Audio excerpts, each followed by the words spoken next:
հիշեցնեմ հենց Նիկոլ Փաշինյանի թեզերը 18 թվականի։ Ինչ էր ասում։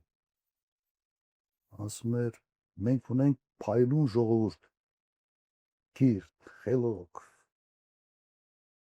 փայլուն ժողովուրդ, ունենք փայլուն երկիր, բայց ժողովուրդ ջան, դուք վատ եք ապրում, որովհետև այս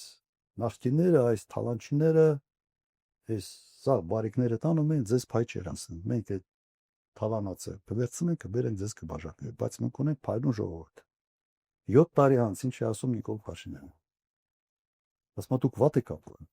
որովհետև դուք թամբալ եք, ծուլ եք, փնթի եք, վախկոտ եք, 13,000 դեզերտիր։ Սա է, չէ՞։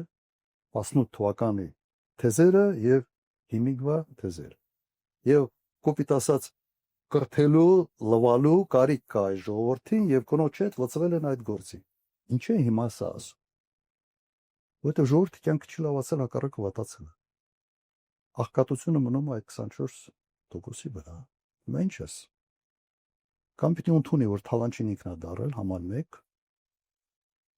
կամ այլևս 18 թվականի փայլուն ժողովուրդ եւ այլևս չի աշխատի։